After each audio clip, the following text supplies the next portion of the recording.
All right, welcome to another episode of God Yay or Nay. Today we got Brittany Lyseng. How you doing, Brittany? Good, buddy. I'm quarantining. I'm doing all right. How's quarantine life? It's not bad, dude, because I'm live here with my sister, another comic, so Katie Westman. So we're just having fun. We're taking on projects. That sounds like a party house, actually. Yeah, not so bad. Nice. You missing comedy? Oh, dude. I was on vacation for 2 weeks before we quarantined. Hmm. So I was like not doing comedy for those 2 weeks too. So it's been like a month and a half. I'm like, oh God, let me back up there. Oh, it's rough. I'm starting to get like almost withdrawals now, and like the whole idea of like this might be closed down for like months at a time, like, and we might not have that. It's like, am I getting a new career? Like, what's going on? Well, that's what I was like, back to the landscaping track. Actually, yeah. So, Brittany, you've been having like an awesome year in comedy, and you just released your album "Going Up" a few months ago, which is amazing, and I hope everyone checks it out. Can you give us a little rundown, my audience, on just like how you got into comedy and where you come from? Sure. I was got into comedy about 6 years ago, about 2014, and I was an elevator mechanic at the time, and I was just like not happy. I was like, fuck, I'm missing something, you know. And I'd always wanted to do comedy. I always wanted to try, and I just started looking into open mics, and I went to Comedy Monday Night here in Calgary, which is the longest running open mic in Canada, I believe now, and did my first set there. And I guess the rest is history. I couldn't stop. I got the itch. You got the itch. Oh, I know. Well, it seems like a regular story for comics. You're one of the ones who was converted like pretty much the first time you tried it, eh? Oh yeah, I mean it was just like so instantaneous, that feeling. It was like just like a rush I had never felt before. I just was like, holy, this is what this is. Like yeah, it was like almost like this is exactly what I was wanting or needing, or yeah. And like what kind of, so you said you were working as an elevator mechanic. There must be like a very like male dominated industry. What's the atmosphere like in the elevator mechanic world? Do you know what's funny is I like think about that all the time. When people ask me that question, like, well, you know, there's a lot of guys there and all this thing. And then I look at everything I've ever done, and I'm always the only girl. Like, I just continuously put myself in that situation. So I must like that atmosphere a little bit. I'm just like, bitches, am I right? I'm always standing by a dumpster and smoking. And then I'm just like, you know, and then I complain about it later. I'm like, I put myself in this situation over and over again. Yeah, I like that. I think I played hockey as a kid and was always in the dressing room with all the guys and everything, and I sort of craved that atmosphere. Like the elevator shaft was no different. It was just a bunch of guys, you know, talking shit. Yeah, you like talking shit? Yeah, I like talking shit. That must have helped for comedy then. And then I got into comedy, and I was like, finally, get away from all those guys. And then I just was in the back of the room talking shit with 10 more guys. That's and especially in Calgary, like where we both started. That's how pretty much comedy starts. Yeah, just smoking outside by the dumpster, just talking shit about everybody. Yeah. And I just think that's so funny. I just I think I like that atmosphere of you know, just a bunch of guys in a small space talking shit, I guess. Hey, I came from a landscaping. That's what I did after I finished school. I was landscaping all the summers to pay for comedy in the winters, and yeah, a bunch of shit talking. That's how you get through those hard days. Yeah, so man, I came out of that. I came out of elevator mechanics and into comedy, and it was a sort of a seamless transition. I felt I draw a lot of correlations between the two, so I that seems like a weird seamless transition. Well, do you know what is crazy? Because it's like, you know, like when I worked building elevators, we worked out of town a lot. So you'd be like in a van going to a different town with some guy you just met. Oh, just like comedy, just like road comedy. Just like comedy. And you just like go to the town and build the elevator, and you're in this cramped space all day together. You go to the hotel, you share a hotel. Like, it's just like starting comedy. Yeah, and yeah, that actually seems like something that would give you like a good touch into comedy. That's awesome. Yeah. So you said you got into comedy because you weren't really you wanted something to make you feel happier and stuff. So was that a general feeling you had when you were kind of in the working life, like not feeling completely fulfilled? Yeah, I mean, I was such a creative kid and always looking to, be part of something. But growing up in Alberta, like there's not a lot of like creative outlets for things like that. Like I feel like my family's such a blue collar family. It was always just like, oh, you want to do what? You Mm. want to go? So I never really like I played hockey, but I always wanted to do like I wanted to be in like a drama program. And Okay. I love playing hockey, but I just like I always wanted to do something like that. I always needed some sort of creative outlet. I'd loved stand up. Like I'd watched stand up since like a very inappropriate age. Like I was watching like all the old Comedy Nows and Club 54s and all the old like specifically Canadian stand up since I had been like 7 or 8 years old. And just really looked up to those guys and just always sort of in the back of my head thought, God, like I wonder how you do that. Oh, nice. When did it become a reality that you're like, you know what? I can like do this. I can try this. I started going to Yuck Yucks for like birthdays when I was like 18 years old, 18, and I would every year go to Yuck Yucks, and I would just like get hammered, and then walk up to the door guy, which now I know is Scott Robertson, Yeah, and I just be yeah. like, "Where do you do comedy?" And he was She's- just like, just a drunken patron like that. That he was like, you can. So finally, Donovan happened to be there one day, and he's like, well, go talk to this guy. He sends out a newsletter with all like the stand-up comedy in Calgary. And I Mm. was like, oh, okay. So I went and talked to him, and he put me on the list and added me and started sending me like the open mics. Okay, and then I was just like, all right, let's give it a shot. Well, I was like, I think I thought about it for a year before I went and did it. Like I was like, It's a fearful thing, like, well, especially when you get that in your head, like, oh, I can actually do this, and then having to like take that jump into the actually doing something, like, so maybe if you can give some advice to like so many people who are doing day jobs and like a lot of people don't feel fulfilled, and like when they find something like this that they're like, maybe I can do it, or maybe I should take that jump, like is it like, how do you overcome that fear? Like, how do you tell people if they were thinking that way? I don't know. I mean, you kind of have to just throw caution to the wayside because it's just sort of like it's this insane thing, but you got to try it. If you feel like you want to do something, go do it. Figure it out. Like there's a place where you can go. Sing karaoke if you love singing. Mm-hmm.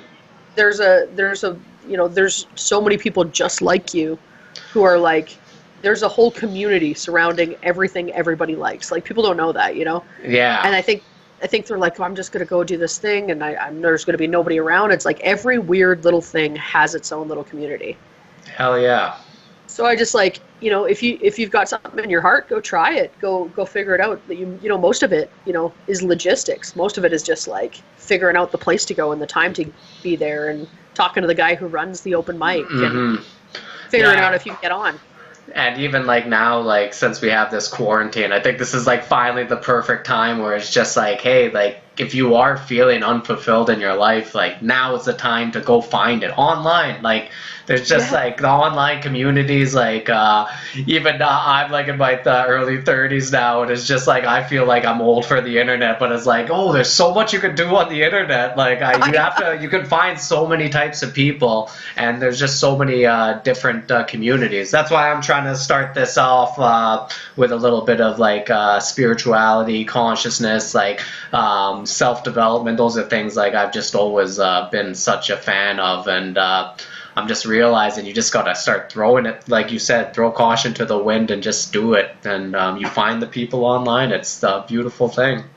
Yeah, and it's almost just letting go of your own ego. It's letting go of like well, what if somebody thinks I'm stupid because I say this, or what if Mhm. somebody, what if nobody likes what I'm doing, and it's just like, well, you gotta like what you're doing, and you gotta go out there and try the new thing, and if you don't like it, great, that's the worst that could happen. You didn't like it.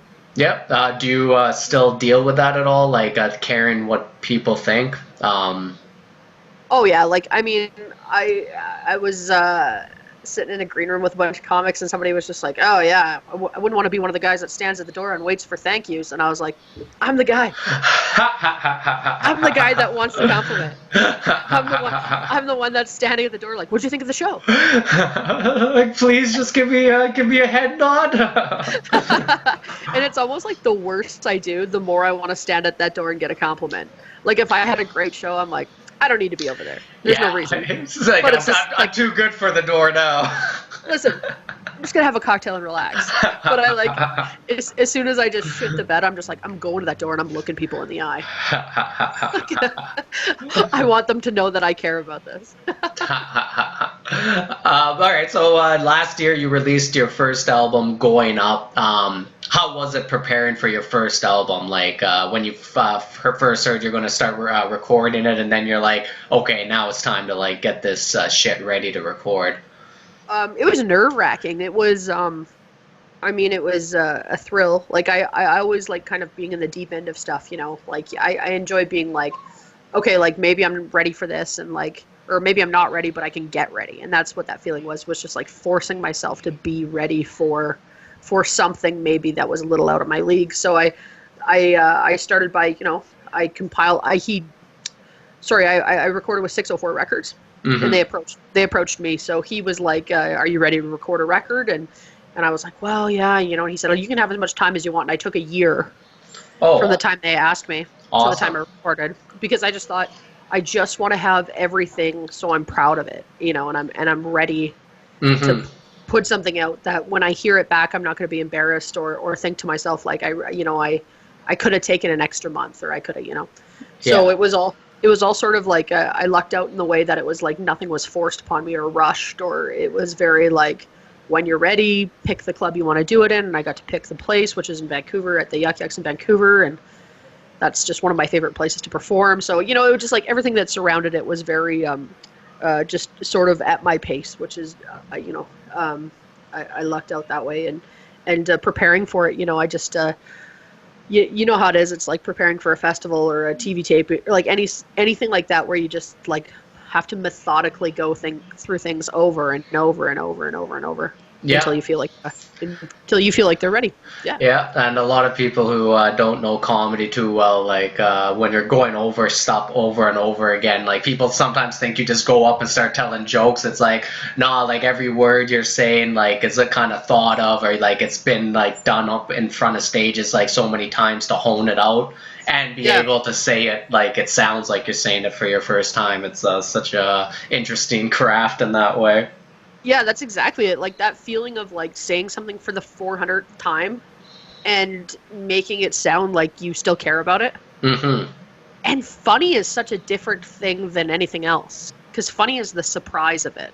Yeah. So it's like when you've heard it for the 400th time, you still have to act like, don't you guys think this is funny? I just thought of this. Yeah, no, that's the game right there. That's the game right there. So let me ask you, because I remember we used to have like some conversations back in the day about like spirituality and like finding your like passion in life and love. Like this is quite a few years since we talked about these things. I remember though. We always get into a heart-to-heart at the outside smoking cigarettes.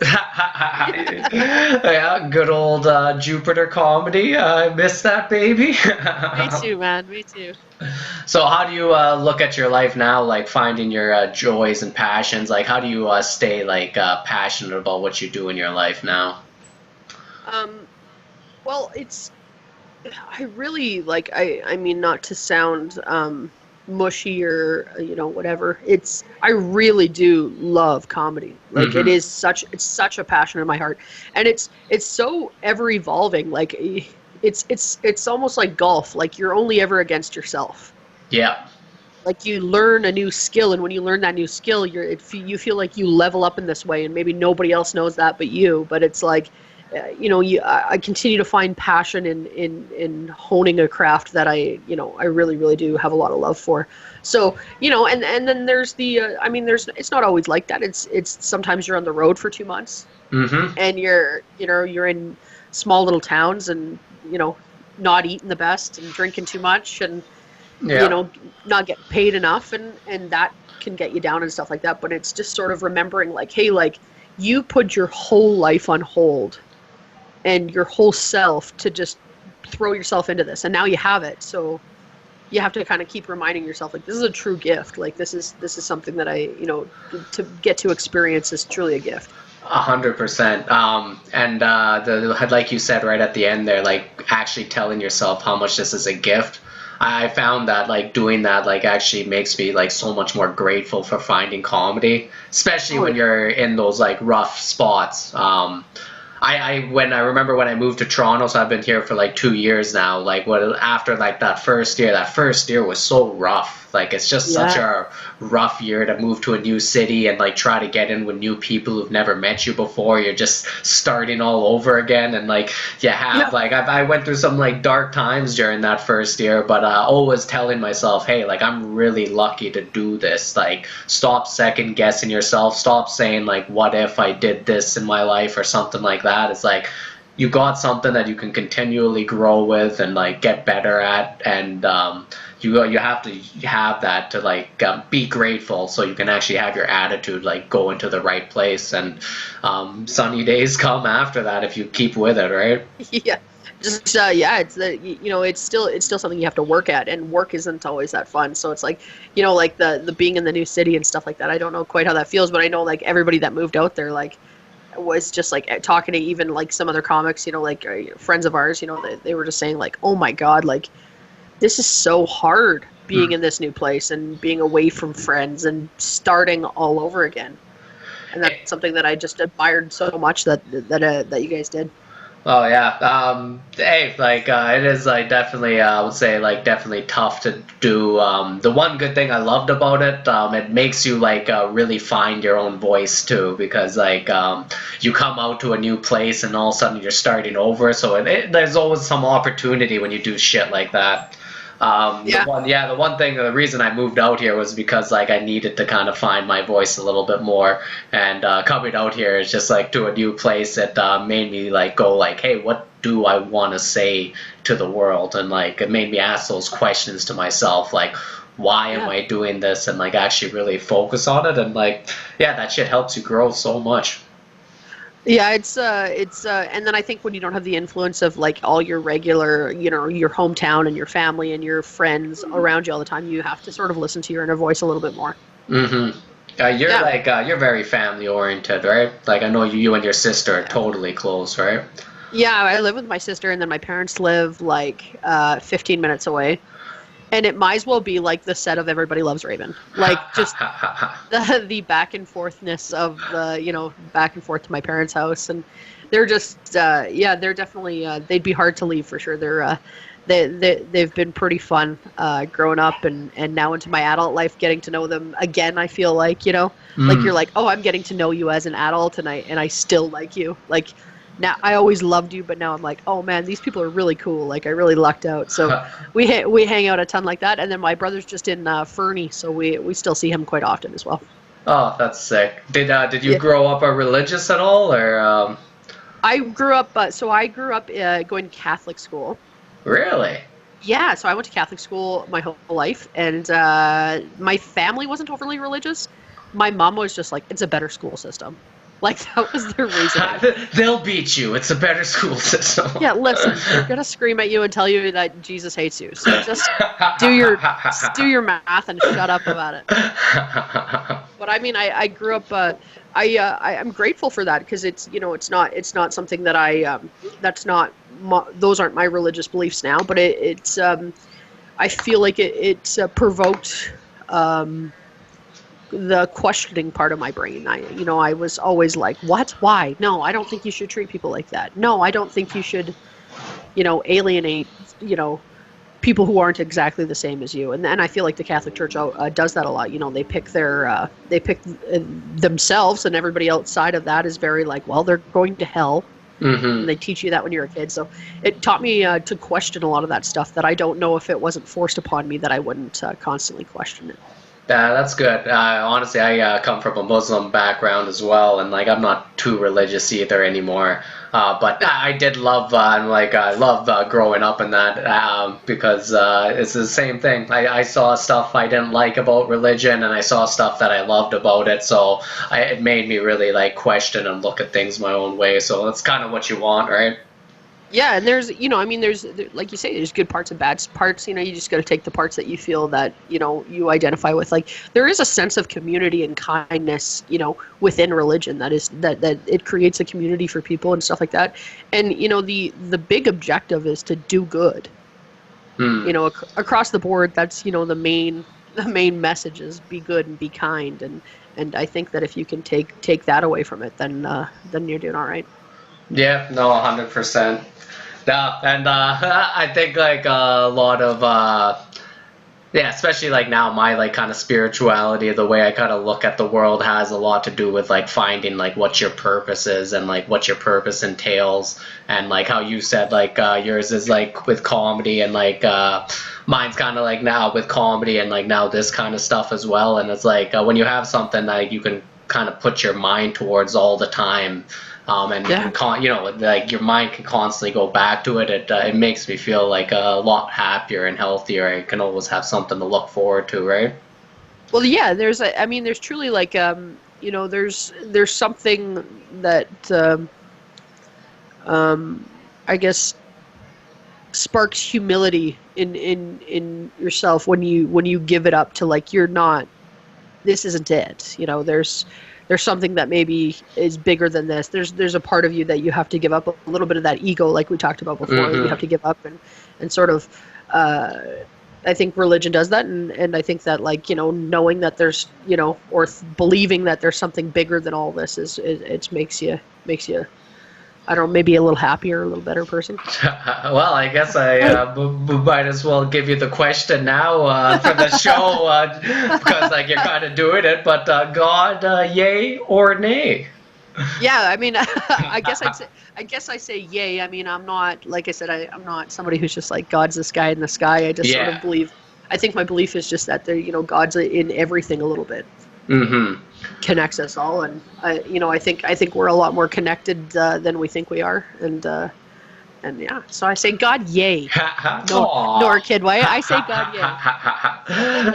Yeah. Hey, I think having that a little bit of like actually thinking like we're all connected in some sort of way definitely makes people more compassionate and empathetic, at least. So I definitely have always thought that was a good thing. Well, it's like when you do mushrooms or something like that, and you're like, I can feel that we're connected, and you're like, this exists. We just can't feel it for some reason when we're not this fucking high.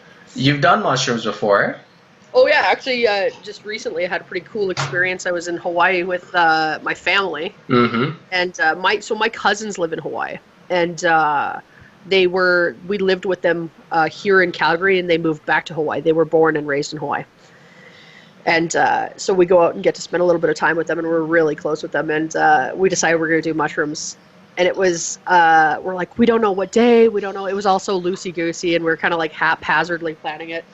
And my brother goes, I think today's the day. And I go, great. My girl cousin was coming. I go, Alana's coming. He goes, yeah, we got enough for all of us. So I go, okay, cool. And so she shows up, and we like didn't realize it until like halfway through the high, but all three of us dressed exactly the same that day. Was that before you got high or after? After. Oh. We just didn't notice. We just were like, we were all wearing the exact color maroon shirts. And we were all like, it was the weirdest thing. And we were like, the three of us were so connected. And we were like, we're, pretty close family anyways. But there was just a real cool connection that I felt like that was such an amazing thing to experience on a beach. Like, yeah, God, looking at the ocean with these people that I loved. We were all dressed the same, like a bunch of fucking idiots. And we were all wearing maroon. It was amazing. Oh man, mushrooms are the best. They are like a good connection thing. I've actually felt that what you're kind of talking about with my friends too. When when you do mushrooms, sometimes you can like actually like almost sense like whatever you're feeling inside, like they actually felt that too. And sometimes you can like look at each other and you're like, we just felt that same thing, and you can tell like both of people are like, yep, and you're just like, no, that is an interesting part of the mind. Yeah, there's yeah, and my brother is the best person to do it with because he's so like into it, and he's like I can feel you're scared. Have a cup of love. And I'm like, this is just tea. He's like, just get into it. Like, we were having fun. Oh, that is so good. Have you ever tried meditation? Yep. Yeah. I struggle to meditate though. I mean, it's something that I have to work on and practice, like slowing down the mind and slowing down the constant thoughts and everything coming at you all the time. But I try once or twice a week, but I'd like to be doing it every day. I think it would be very helpful. Yeah, and have you like felt any benefits from when you're doing it? Like it does like kind of slow down the mind when you practice a little bit? Yeah, I think it takes away, anxiety and stuff like that, and lets you reset almost. It resets me a little bit. Yeah. No, that's like oh, sorry, go ahead.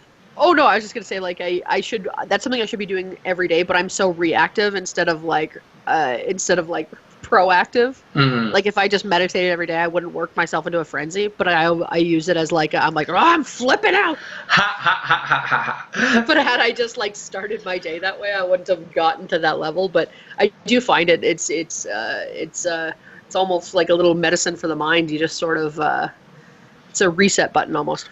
It definitely, I think reset button definitely hits the nail on the head there. No, I've been meditating for like almost over a decade now, and like I'm thinking of like on this show doing a few like podcasts strictly dedicated to meditation.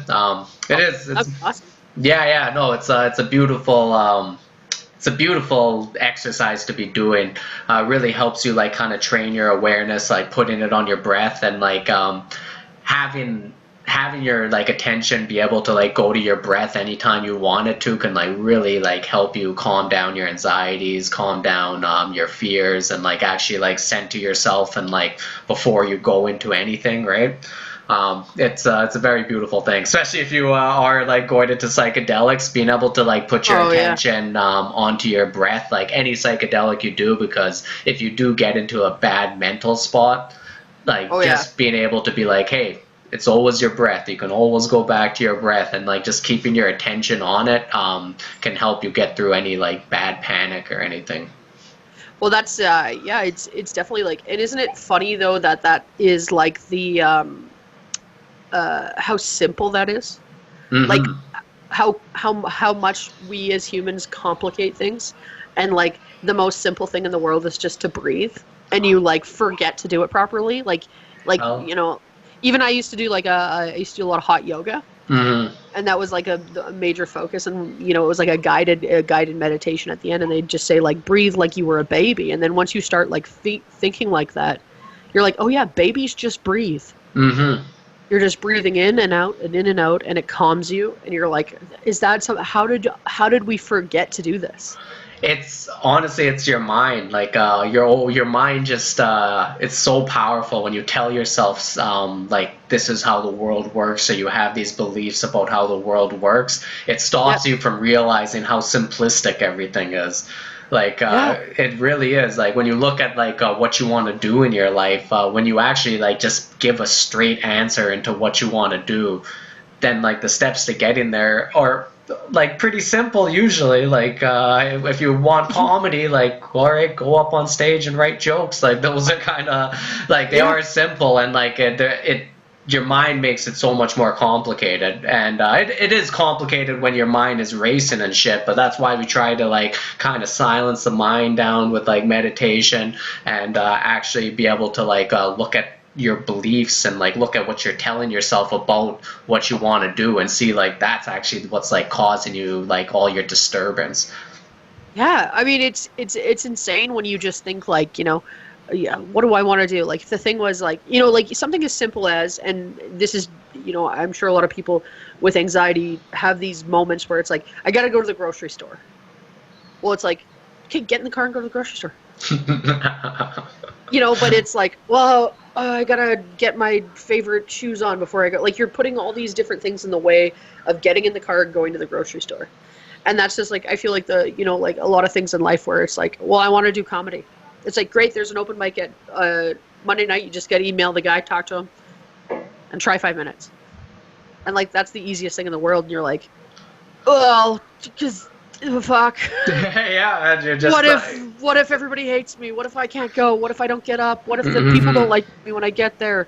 What if the guy tells me to go fuck myself? What if, it's like, then you've like made up all these obstacles in your life, and really like the easiest thing to do is just to like, that's the thing I want to do. I'm going to try it and see how it goes. Yeah. I think this is like part of like every kind of part of like your life. Even like when I remember in like high school, you want to ask somebody out, and it was like the exact same thing. It's just man. Yeah, just do it and pull the Band-Aid off, and like really like the amount of times you sat behind somebody in class and just like, you're like, I'm gonna do it, and they're like, turn around, they're like, do you have a loose leaf piece of paper? And you're like, are you going to the dance? Fuck, shut up. It just like way overcomplicates something. Honestly, it took me a while to like realize how much of my life I'm just constantly in my head, like fantasizing about what I want to do with my life and not actually doing it. And like that's why like it was like about 5-6 years ago when I started realizing I'm just like, hey, I'm constantly in my head, I'm constantly fantasizing about what I want but not actually going after what I want. And it did take a little bit of a shift to get out of that, but I think there's a lot of people who are in that mindset, unfortunately. And yeah, they have those kind of like fears that hold them back from doing shit. And that's one thing I really want this podcast to be about, is like helping people break out of that shit and like actually go and try to be like the better kind of person they are, right? Yeah, I mean, imagine if everybody just kind of did the thing they wanted to do. Mm-hmm. Like if everybody was like, hey, like because not everybody wants to be a comic or something. No, of course. Like a lot of people are like, I wanted like you. That's one thing that I would, like I remember from the job sites and stuff, was like talking to the older guys and stuff like that. When I started comedy, they're like, so what do you do? Like, you just go up there? And I go, yeah. And they're like, oh, man. And then you'd get talking to these old guys who had been yelling at you for years. And you'd find out, like, they were like, yeah, I actually wanted to be an engineer.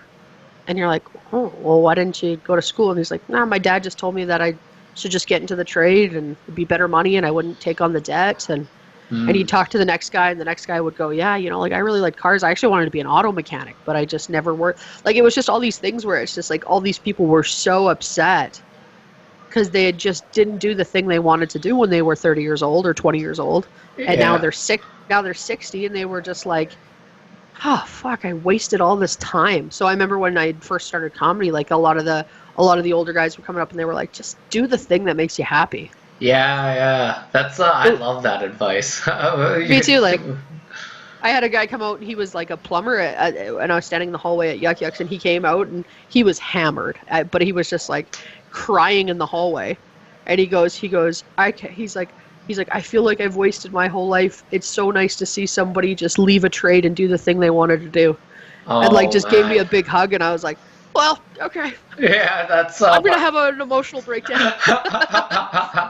That's so damn heartwarming. It was nice. And leaving a trade, like something that pays like really well, is like also another thing where you're leaving like a big money thing. Like it gives you a lot of security, right?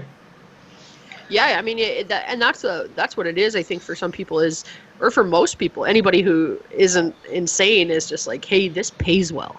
Mm-hmm. This provides security for myself and my family and my, I think sometimes I'm like, like, how did I convince myself and everybody else around me that I was like, I'm gonna quit my job and I'm gonna get in my car and I'm gonna go to Invermere and then Radium. Maybe I'll stop in Kelowna. I'm just gonna ask them to pay me to be funny. Yeah. Like, I remember when I told my parents, they were just like, they took me out for Chinese food. We were like sitting and they were like, is your mental health okay? I think you're having like a breakdown. No, absolutely not. I was like, but it hasn't been for years. Like, what do you mean? And they were like, well, you're just quitting something so secure to do something that just, we don't know what the end is going to be. Yeah. And I was just like, you know what? But I can tell you what the end of doing something I don't like is going to be. It's going to be another 30 years, and I'm still not going to like it. 100%. Yeah. That's, you just like touched on so much, like the difference in our generations, right? Like the older generations always had that like security and when like get something and stick to it and like stay, and there's like beautiful stuff with that, nothing wrong with it, but with us younger guys, it's more of like actually like following something that you love and going for your passions, which is beautiful. But we also live in a world where there's just like so much shit, so we sometimes have that like anxiety of just too much choice. I know, you're just like, oh god, I don't know. Well, it was so funny, it was so telling. I had told my dad, man of few words, but when he really says what he means and means what he says kind of guy. And he just was like, I go, Dad, he goes, Brittany, just tell me why you're going to give this up. And it's kind of going back to like just the simple answer. And I just go, I just don't like it and I'm not happy. And then he looked me in the eyes and went, Brittany, nobody likes their job and none of us are happy. And I was just like, what? You could be. Like, that's... Yeah. Honestly, it's see, my parents tried to like get me to go into medicine, and even like when I came out of high school, I had like a scholarship to like from like the doctors at the high school, because they were just they were like, oh, you're gonna become a doctor, so they gave me some money for like a scholarship. So like my dad was like for 4 or 5 years was just like on my ass all the time. But once it was like my 3rd or 4th year in school when I was doing comedy and like just hating like just being in classes and like everything about it. I knew I couldn't do it.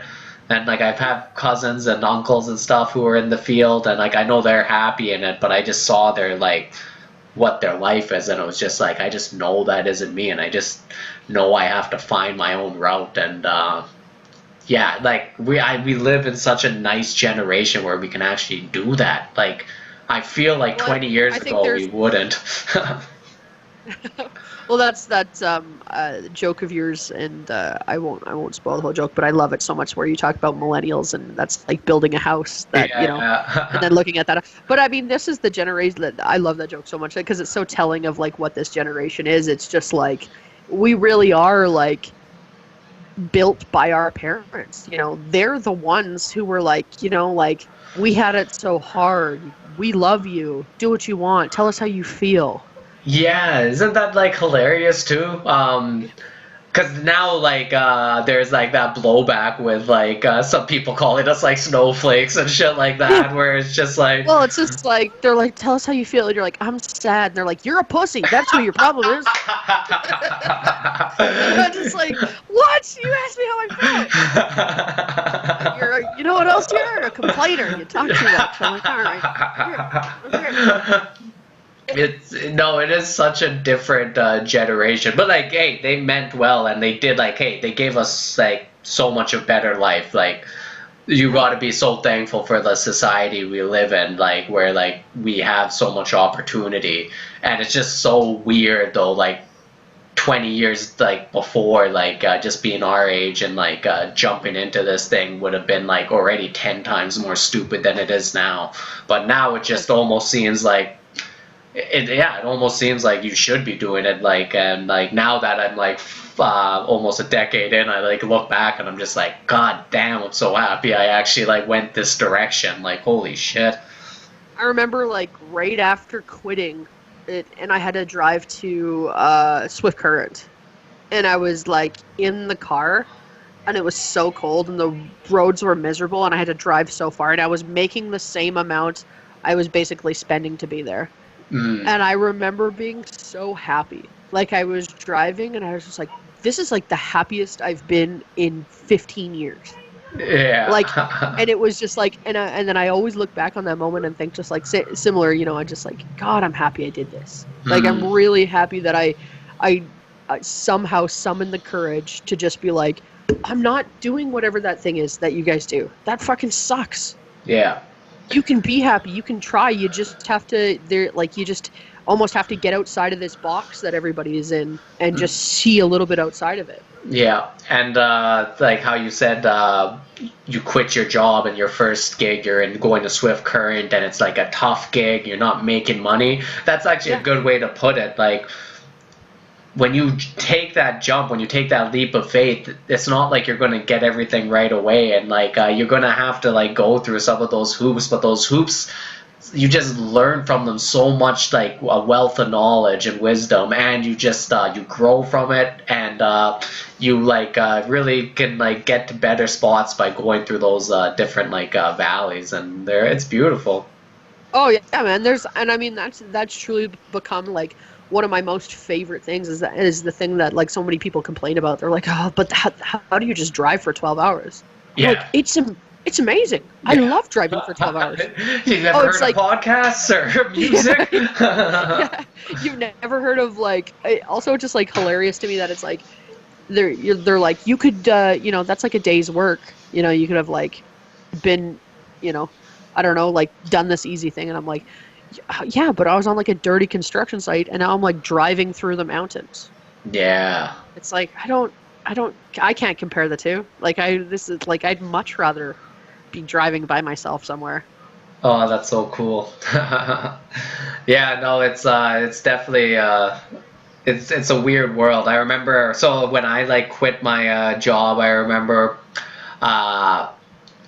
I went on a 4-day like comedy tour with Arthur Simeon, another hilarious comic, and we went on like 2,500 kilometer tour for like 4 days, and that's so fun. Yeah, it was a great time, but it was like, and it was so many like weird stuff happened. I ended up like popping a tire on the second day and having to like get it like emergency filled, and then like driving to another gig that's 6 hours away and like just getting to the gig on time. And like then my last trip, the last show I did, I just bombed so hard in Regina, just bombed like epic like half hour of just silence on stage. And then like driving home the next day, 9 hours, getting home, realizing like all 4 of my tires on my like car are like completely screwed and need to be changed. So I'm like, okay, so I lost like hundreds of dollars on this whole thing. And right when I came home, my show Jupiter Comedy, it just got sold off to the new owners, and like our first thing we got was like, they're not going to do comedy anymore. So it was just like, I quit my job, and then all of a sudden in like a week I fucking lost money on the thing that I want to do, and I lost my show, and I was just like, what is this?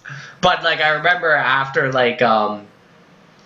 losing that show, and I was sitting there with Arthur, and like Arthur Simeon, you know him, he's like a great comedian, for people who don't know him, and he's just like a very loving dude. And like I could tell, because he was even telling me like in hindsight, like a few years later, he was like, man, this guy's like life is falling apart like right in front of my eyes. And he was just sitting there like, Jesus. But it's almost like the test you needed. Like it's almost like this, I feel like there were so many like very like immediate obstacles that I had to get over in a similar way, like right when I made that decision, where I just was like, it was your maybe just the universe or yourself testing to see like, is this really what you wanted?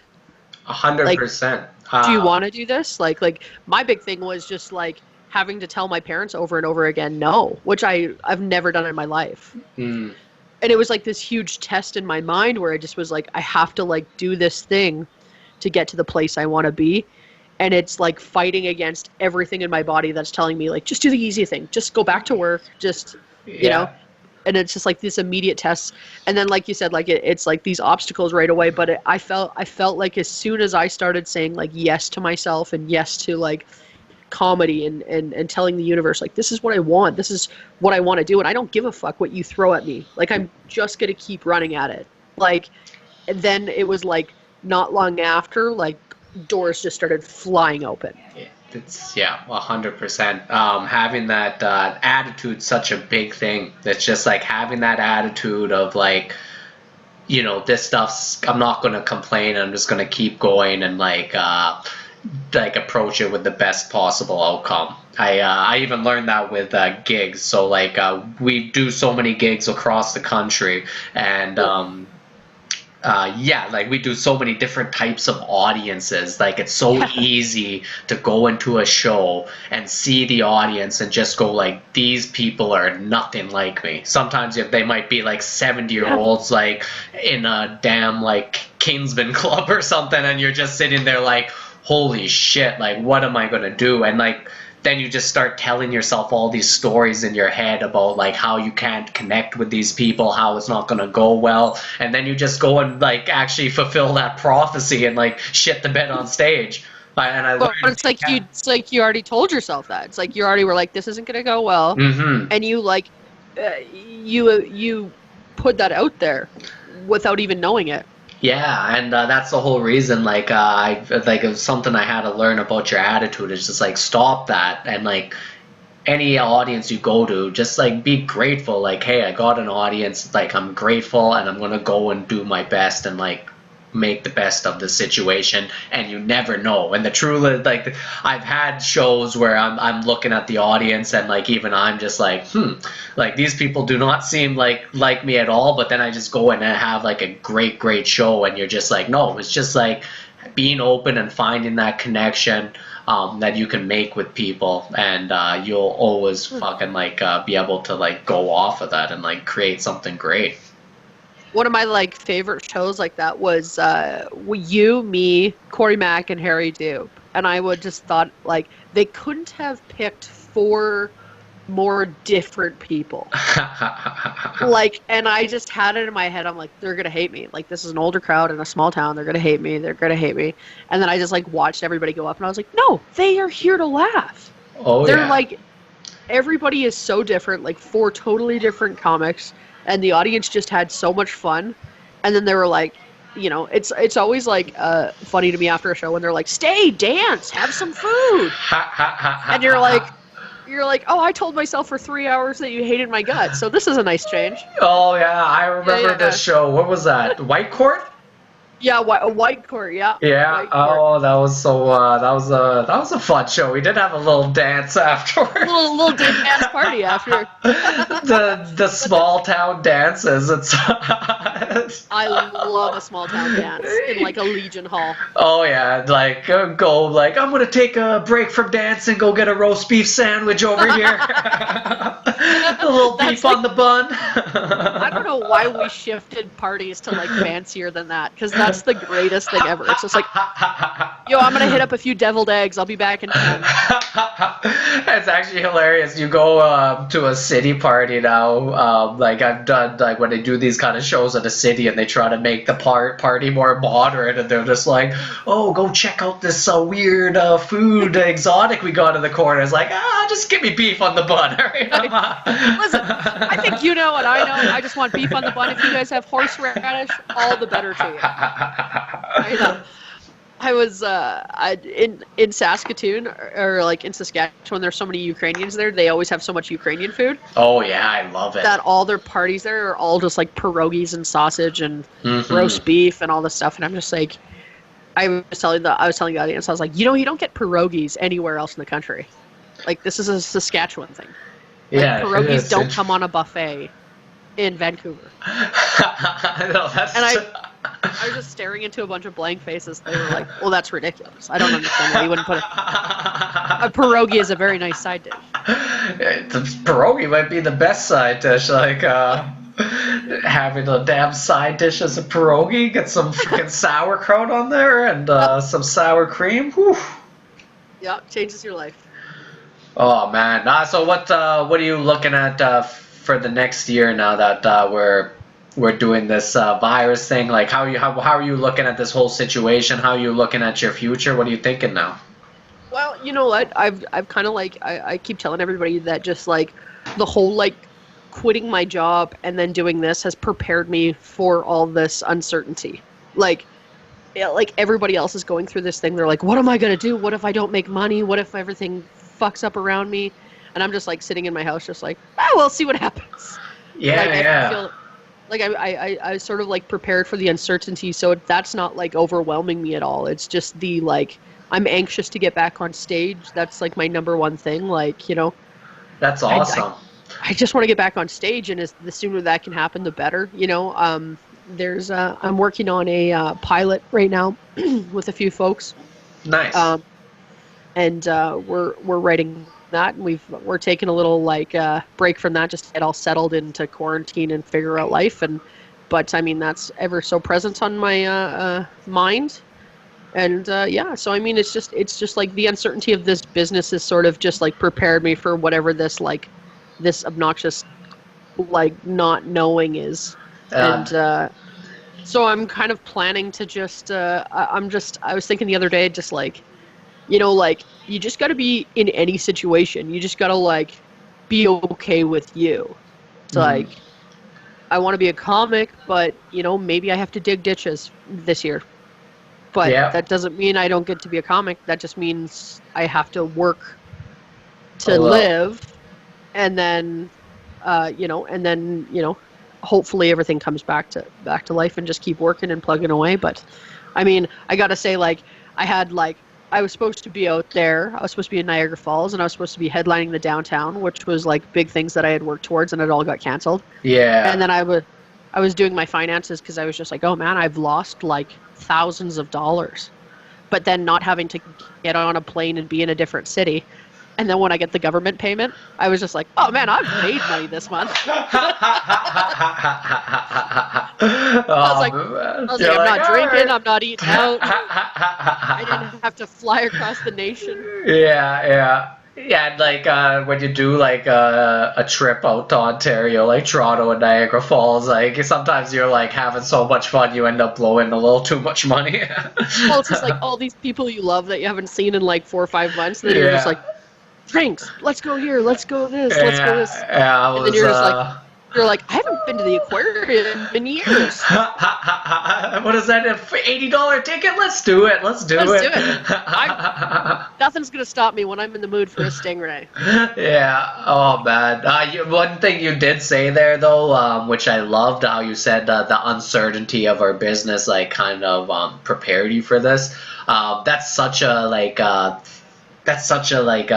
idea that I've had. Like, this one thing I used to always tell myself, like, you gotta be comfortable in uncertainty. Like, you have to, like I was saying, the older generations, like, think about security of mind, security of, like, their possessions and all that stuff. And that's, like, one of their, like, top things that they think about in their life, and they prioritize and value, right?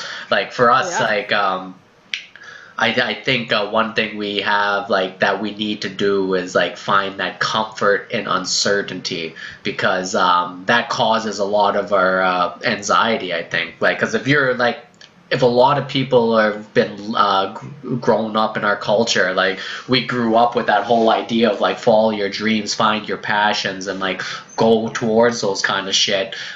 If you don't have that fear of uncertainty, or like that comfort in uncertainty, that it's a very tough thing, and you get a lot of anxiety because of that. So to be able to remind yourself, like, hey, it's okay to be uncertain about life, like, it will be okay, and, like, have that trust in yourself. That was the other thing you said, that, hey, I have the ability to handle it when it comes. Like, I'll figure it out. Like, I'm uncertain what's happening right now, but I trust myself that I'll be able to figure it out, and I'll be able to, hey, if I have to work hard and go back to a job for a little while because that's what's going to make it happen, then so be it. Like, I have that trust in myself, and when the situation's uncertain, I'm comfortable. I love that. I fucking love it, Brittany.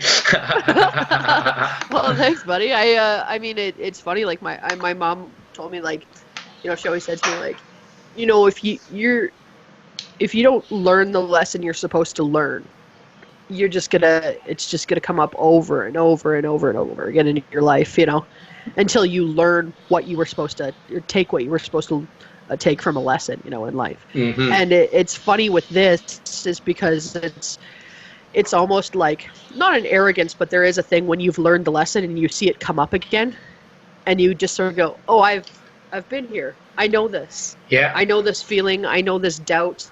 I know the voices that are going to be in my head ready to tell me I can't do it.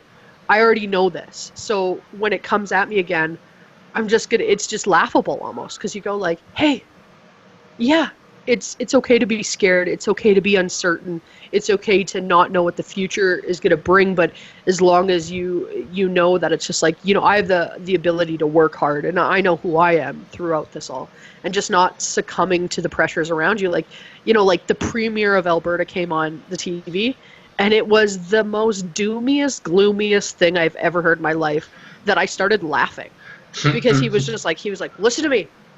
He's just so the boomer generation, where he was like, listen to me, nothing's going to be okay. The oil industry's failing. The Russians hate us. It was like this, it just got progressively worse. And you could see him just like falling apart as a man. And I was just like, this is so this generation, just to be like, just so you know, it's all going to suck forever. So I don't know what you want to do about it. He was like, we don't know when we can go back to work, and even when we do, the oil industry's in the shitter.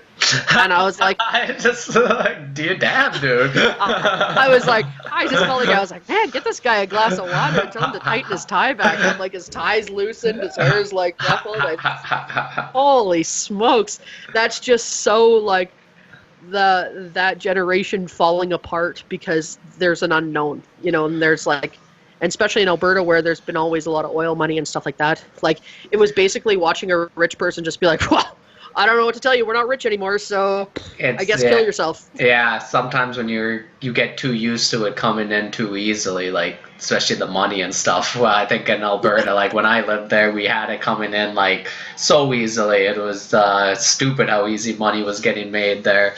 And so like I think now that it's not as easy, it's kind of rough for some of the people.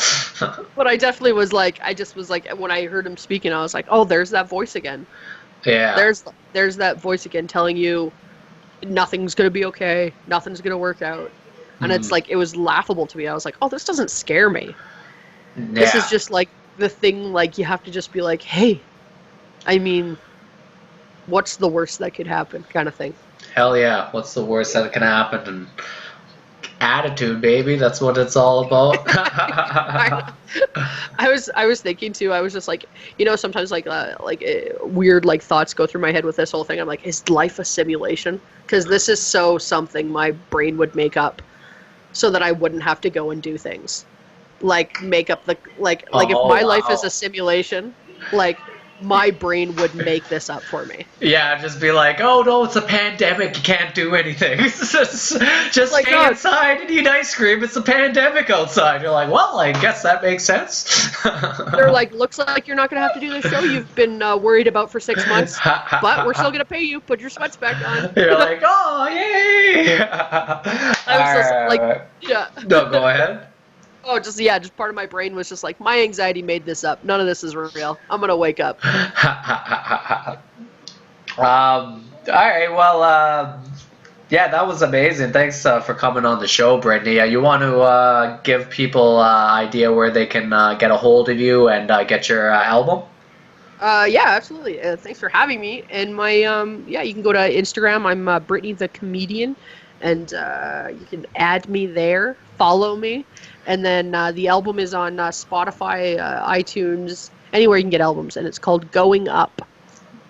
Nice. I'll add the links, and everyone please go listen to that album. It's fucking awesome, and Brittany is one of my favorites, and we came up together, so it's like basically kind of watching Sister in Arms, pretty much doing her thing, and I fucking love it. This is awesome. This is what a great show you got going on, buddy.